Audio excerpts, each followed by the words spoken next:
പ്രിയരെ കലാസ്നേഹികളെ, ഇന്ന് നമ്മളിവിടെ പ്രണയത്തെ പറ്റിയാണ് സംസാരിക്കാൻ പോകുന്നത്. പ്രണയം എന്ന മഹാസിദ്ധി മനുഷ്യനിൽ ഉണ്ടാക്കിയ ചലനം വളരെ വലുതാണ്. പ്രണയം എന്നും പൈങ്കിളിയാണ്, എക്കാലത്തും അത് ക്രിഞ്ചാണ് എന്ന് കരുതി ഒരുമാതിരി മറ്റെടുത്ത ക്രിഞ്ച് പരിപാടി കാണിക്കരുത്, അത് നമുക്ക് ഇഷ്ടമല്ല. അപ്പൊ സുഹൃത്തുക്കളെ, മേനെ പ്യാർ കിയ എന്ന സിനിമയാണ് നമ്മൾ ഇന്ന് വറക്കാൻ എടുത്തിരിക്കുന്നത്. അപ്പൊ നമുക്ക് ആരംഭിക്കാം. സിനിമയുടെ ആരംഭത്തിന് നമ്മൾ കുറച്ച് ഗുണ്ടാ വിളയാട്ടമാണ് കാണുന്നത്. കുറച്ച് മലയാളി പയ്യന്മാർ തമിഴന്മാർക്ക് ഇരുതല മൂരി വിൽക്കാനായിട്ട് കൊണ്ടുവരികയാണ്.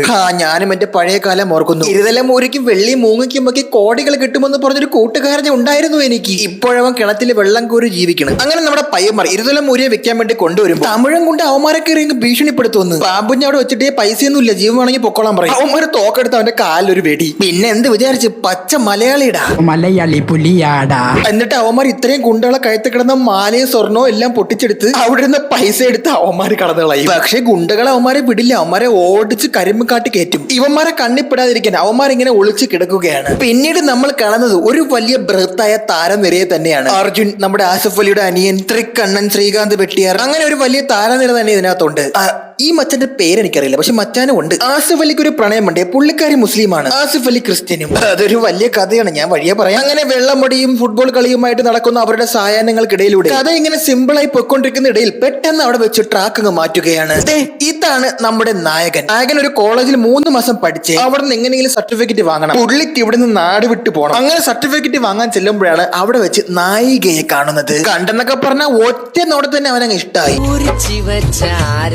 பழமா ஜாதி மல்லி வாங்குவ மொலமா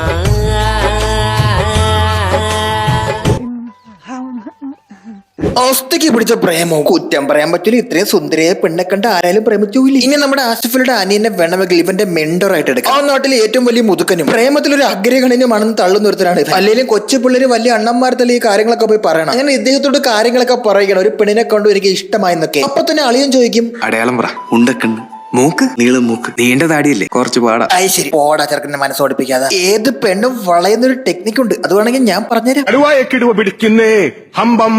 പക്ഷെ ആസിഫിന്റെ അനിയെ ഇവനെ ഉപദേശിക്കും, പോയി വാരണവരൊക്കെ കണ്ടിട്ട് നേരെ ചെന്ന് അവളുടെ അടുത്ത് ഡയലോഗ് അടിക്കാൻ. അവൻ നേരെ ക്ലാസ് റൂമിൽ കയറി അവന്റെ അടുത്ത് 2 ഡയലോഗ്. நான் உன்னை காதலிக்கிறேன், நீ அழகா இருக்குன்னு எனக்கு தெரியாது, ஆனா உன்னை நல்லா பார்க்க முடியும்னு நினைச்சு எனக்கு பயமா இருக்கு. ഇങ്ങനെയൊക്കെ ഇപ്പൊ പോയി ആടത്തിലും പ്രേമം പറഞ്ഞ അക്കം പറഞ്ഞ പോലെ ആയിപ്പോ. നിന്നെ ആർക്ക് വേണം?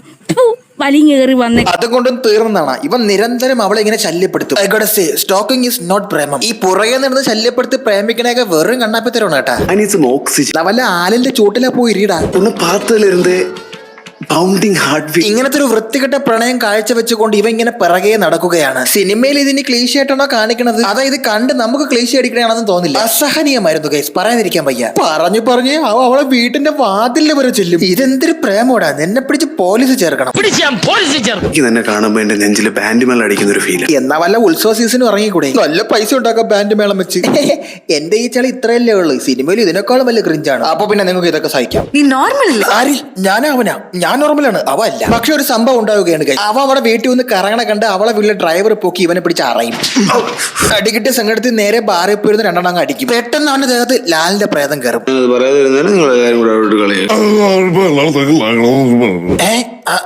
വെള്ളം അടിച്ച് നാക്കുഴഞ്ഞാണ്. ഒരു ചെറിയ കോമഡി കാണാം.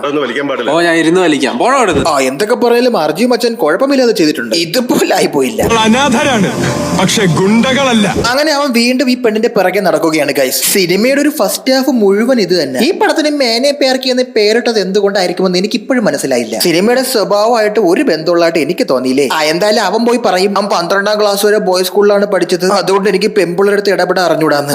അങ്ങനെ നീ വെളിയിൽ ഇറങ്ങുമ്പോൾ പെണ്ണുങ്ങളെന്ന് കാണൂലേ. നീ ആര് പോഞ്ഞിക്കരുടെ ശിഷ്യനാ? നമ്മളൊക്കെ അങ്ങനെ പഠിച്ച, എന്നിട്ട് നമുക്കുണ്ടായിരുന്നില്ല. നമുക്ക് പെണ്ണില്ലാടാ.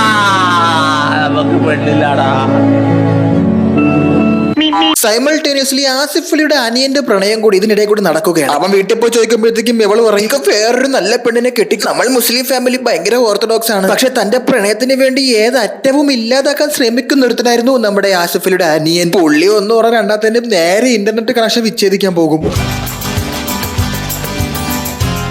നീ ഇതിലൊരു സീനുണ്ട് ഇവ ഈ പെണ്ണിനെ കുട്ടി എന്ന് വിളിക്കുന്ന ഒരു സീൻ. എന്റെ പൊന്നാണ്, എനിക്കിത് കണ്ടപ്പോ ഭയങ്കര അരോചകത്തോട്ട് ഫീൽ ചെയ്തു. ശരിക്കും ഇവന്റെ ക്യാരക്ടർ ഇങ്ങനെ ആയതുകൊണ്ട് നമ്മൾ കൂടി അരോചകത്വം ഉണ്ടാക്കാൻ വേണ്ടി അത് ചെയ്തതാണെങ്കിൽ അവന്റെ അഭിനയത്തിന് ഒരു അവാർഡ് കൊടുക്കണം. ബട്ട് എന്താണെന്ന് അറിയില്ല, എന്റെ ബ്രെയിൻ ഇതിനോട് ക്രിഞ്ച് എന്ന രീതിയിലാണ് പ്രതികരിക്കുന്നത്. അതായത് കുട്ടിയും കൂപ്പിടാതാൻ சொல்றேன். കുട്ടിക്ക് വേറെ റിലേഷൻഷിപ്പ്, കുട്ടിയെ പിന്നെ കുട്ടിന്നല്ലാതെ വേറെ എനിക്കിത് ഇഷ്ടപ്പെടുന്നില്ല.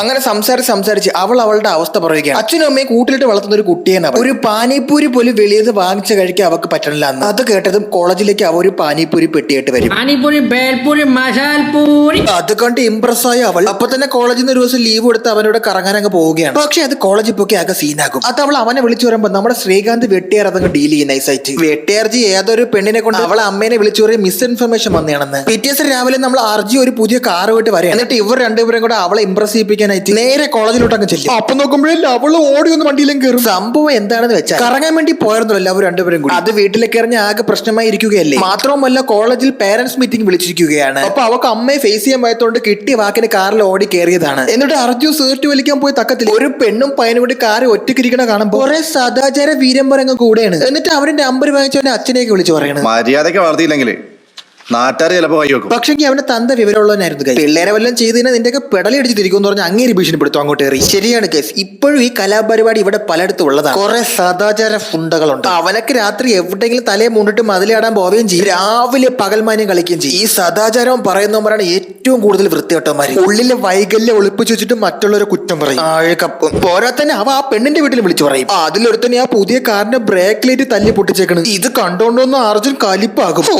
എവന്റെയൊക്കെ മോന്ത പിടിച്ച് പെട്ടെന്ന് നോക്കുമ്പോഴേ ലവന്തോ വണ്ടി കൊണ്ട് തിരിച്ചു വരണ്. കിട്ടിയ വാക്കിന് അർജുന്റെ മോന്ത കിട്ടൊരെണ്ണം കൊടുക്കും. മീൻവേൽ നമ്മുടെ നായികയുടെ അമ്മ അവളെ കാണാനില്ല എന്നും പറഞ്ഞ് സ്റ്റേഷനിൽ കൊണ്ടുപോയി പരാതി കൊടുക്കുകയാണ്. എന്തായാലും നനഞ്ഞ് കുളിച്ചു കയറാമെന്നും പറഞ്ഞ് ഇവമാർ അങ്ങനെ കറങ്ങിയാണ് ആ പെണ്ണിനെയും കൊണ്ട്. കുട്ടി ഇങ്ങനെ വിളിക്കുകയാണ്. വിളിച്ചിട്ട് പറയുമ്പോ ഇവരെ കല്യാണം ഉറപ്പിച്ചെന്ന്. സംഭവം അവനെ പോലീസെല്ലാം കൂടെ പിടിച്ചിരുത്തി തപ്പ ഓരോന്ന് വിളിച്ച് പറയിപ്പിച്ചതാണ്. ഇനിയാണ് കഥയുടെ ഗതിയൊക്കെ മാറുന്നത്. അവർ അങ്ങനെ പോലീസ് സ്റ്റേഷനിൽ കീഴടങ്ങുമ്പോൾ മച്ചാത്തി ഒരു ജ്യൂസും കുടിച്ച് അങ്ങനെ പോകുകയാണ് അകത്തോട്ട്. കാമുകി വിഷം കുടിച്ച് കളഞ്ഞാലും അതിന്റെ ബാക്കി കുടിക്കണ നായകനാണ് അവൻ. കിട്ടിയ വാക്കിന് അതെടുത്ത് മോന്തും. എന്നിട്ട് സ്റ്റേഷനിൽ കയറുമ്പോഴാണ് വിവരം അറിയണത്. ആ പ്രാന്ത് പിടിച്ച പെണ്ണ് അതിൽ വിഷം കലർത്തിയിട്ടുണ്ടായിരുന്നു.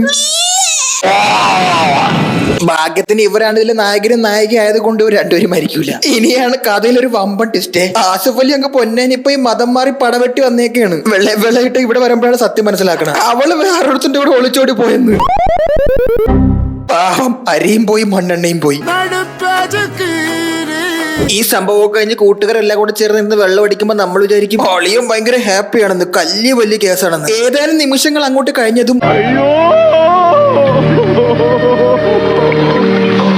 പാവം അവ അത്രയല്ലേ കരഞ്ഞോളൂ. പളഞ്ഞിപ്പോയി തലമുട്ട അടിക്കണ പോലെ അല്ലല്ലോ പൊന്നാനിപ്പോയി മൂർച്ച കൂടണത്. അത് പെർമനന്റ് ആണ്. അങ്ങനെ ഇരിക്കെ നമ്മുടെ നായകന് ഒരു തരത്തിലും അവളെ കാണാതിരിക്കാൻ പറ്റണില്ല. അവളങ്ങ് തമിഴ്നാട് പോയതറിഞ്ഞ് സംഭവം അവളൊരു തമിഴത്തിയാണല്ലോ. അവൻ നേരെ ഒരു അഡ്രസ് പോലും ഇല്ലാതെ തമിഴ്നാട്ടിൽ ഏതൊരു മുക്ക് ചെന്ന് ബസ് ഇറങ്ങിയാണ്. കൂടെ അവന്റെ കുറെ കൂട്ടുകാരും അങ്ങ് വരും. അങ്ങനെ അവരെല്ലാരും കൂടി ചേർന്ന് ഇവന് പരിചയമുള്ള ഒരാളെ പോയി കാണുകയാണ്. പുള്ളി അവിടുത്തെ വലിയ സെറ്റപ്പാണ് അത്രേ. നോക്കുമ്പോ തൊട്ടപ്പുറത്തൊരു ബോംബെ മുട്ടായി ഇരിക്കുകയാണ്. പുള്ളി വിളിച്ചിട്ട് ഇവന്മാരടുത്ത് പറയും ഞാൻ തരുന്ന സാധനം നീ കൊണ്ട് ഇവിടെ കൊടുക്കാൻ പറയും. സംഭവം അങ്ങേരെ അവിടുത്തെ കച്ചി തലവനായിരുന്നെന്ന്. അയാളെ റെക്കമെൻഡേഷൻ പ്രകാരം ആ നാട്ടിലുള്ള സകലമാന വോട്ടേഴ്സ് ലിസ്റ്റ് ഉമാർക്ക് എടുത്ത് കൊടുക്കും. അങ്ങനെ അവന്മാർ ആ ലിസ്റ്റൊക്കെ നോക്കി അവളെ പേരും വീടും അഡ്രസ്സും നാടും ഊരും ഒക്കെ കണ്ടുപിടിക്കുകയാണ്. എന്നിട്ട് യവന്മാര് വീട് മാറി കയറും. അത്ര ബുദ്ധിയില്ല ഇവന്മാർക്കുള്ളു. എന്നിട്ട് പറയും ഇവിടുത്തെ പെണ്ണിന്റെ കൂടെ കോളേജ് പഠിച്ചാണെന്ന്. ഏത് ആ 14 വയസ്സുള്ള കൊച്ചിന്റെ. എടാ മൊണ്ണകളെ, അതിന് പ്രായപൂർത്തിയായതിന്റെ ചടങ്ങാണ് അവിടെ നടക്കണം. തക്ക സമയത്തിന് നമ്മുടെ കുട്ടിക്ക് ഒരു ഐഡിയ തോന്നും, വിശന്നപ്പോ കല്യാണം ഇവിടെയാണെന്ന് കയറിയാണെന്ന് പറയും. അങ്ങനെ അവന്മാർ അതിനകത്ത് ഊണും നിന്നും ചോറും കഴുകി തിരിച്ച് വെളി ഇറങ്ങും. അപ്പൊ നോക്കുമ്പോ ഓപ്പോസിറ്റ് വീട്ടിൽ ചെടിക്ക് വെള്ളം ഒഴിക്കണം അവളിന്ന്. വന്ന് അവന്മാരെ നേരെ അതിനകത്ത് കയറി ചെന്നിട്ട് പറയും എവളെ കാണാത്ത സങ്കടത്തിൽ അവൻ കയറി ആത്മഹത്യ എന്ന് പറയും. അതെന്തിനാണ് അങ്ങനെ പറയണമെന്ന് വെച്ച് കഴിഞ്ഞാൽ അവളെ അച്ഛൻ അവിടുത്തെ വലിയ സെറ്റപ്പാണ്. അപ്പൊ അവന്മാര് പേടിച്ചിട്ടാണ് അങ്ങനെ പറയണത്. എന്നിട്ട് അവിടെ നിന്ന് എങ്ങനെയും ഇറങ്ങി രാത്രി ഒന്ന് ഈ വിവരം ഇവന്റെ അടുത്ത് പറയുമേ. അപ്പൊ അത് അവിടെ ഒരു ട്വിസ്റ്റ്.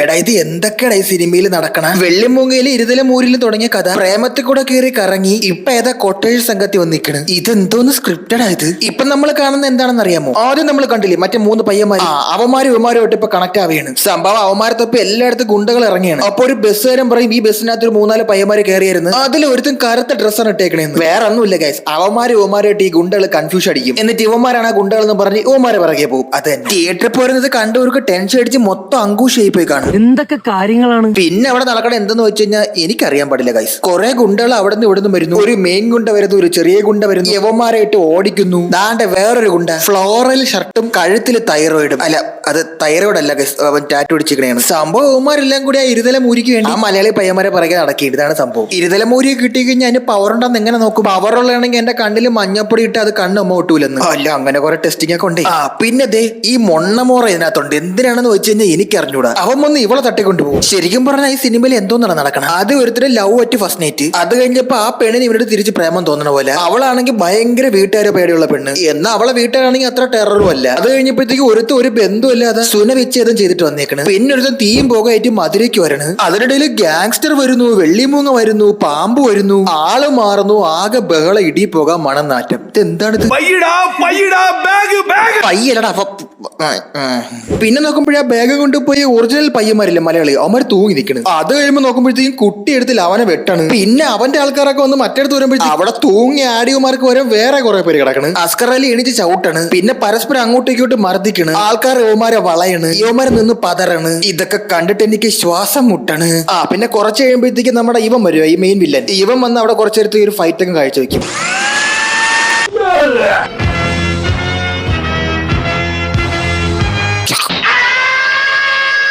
സംഭവം എന്താന്ന് വെച്ചാൽ ഈ പാതി വെന്ത മനുഷ്യന്റെ ഇല്ലേ, ഇയാൾ അവിടുത്തെ ഒരു ലോക്കൽ ഗാങ്സ്റ്റർ ആയിരുന്നു. ഇവനും ഒരു ഗാങ്സ്റ്റർ ആയിരുന്നു. സംഭവം ഇവന്റെ കുടുംബത്തോടെ മൊത്തത്തിൽ ഇവൻ തീ ഇട്ടങ്ങ് ചുട്ടു കൊന്ന്. അതിന്റെ വാശിക്ക് ഇവനെ തീർക്ക അയാൾ പോട്ട ട്രാപ്പാണ് മറ്റേ 3 മലയാളി പയ്യന്മാര്. വെള്ളിമുഖ കഥയൊക്കെ വെറും പോയി. പക്ഷേ അവന്മാര് 3 പേരല്ല 4 ആണ്. ഒരാളും കൂടി ഉണ്ട്.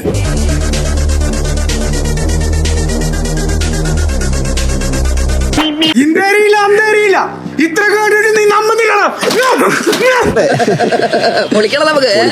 പിന്നെ നമ്മുടെ ഈ മൊണ്ണ മോറിനടുത്ത് ഇദ്ദേഹം വിളിച്ചൊരു മലയാളി പയ്യന്മാര് ഡേഞ്ചർ ആണ്, മറ്റേ പെണ്ണിനെ അഴിച്ചുവിടാൻ പറയും. എന്നിട്ട് ഇവൻ അവന്മാര് കെട്ടി വരഞ്ഞ ആംബുലൻസിലാക്കി കൊണ്ടുപോകും. ഇവളെയാണെങ്കിൽ ഒരു റോഡിൽ ഇറക്കി വിടുകയും ചെയ്യുമേ. റോഡിൽ ഇറങ്ങി നിന്ന് അവളുടെ ഫ്രണ്ടിലേക്ക് ഇവ ഓടി വന്ന് കയറുകയാണ്. ആശ്വാസം.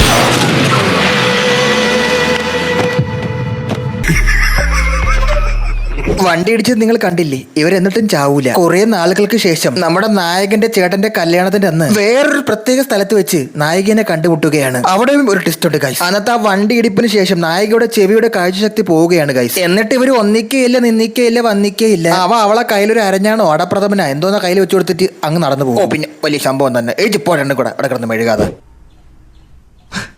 ഈ കഥ ഇവിടെ തീർന്നെന്നാണ് നിങ്ങൾ വിചാരിച്ചേക്കണ? ലേശം കൂടെ ഉണ്ട്. ഞാൻ ഇപ്പൊ ഇടാമേ നിങ്ങളെ. മറ്റേ തമിഴിനെ കൊന്ന ഭാഷയിലെ കുറെ പേര് ഇവിടെ വരും ഇവനെ കൊല്ലാൻ. അപ്പൊ നോക്കുമ്പോ ദാ വരണടാ.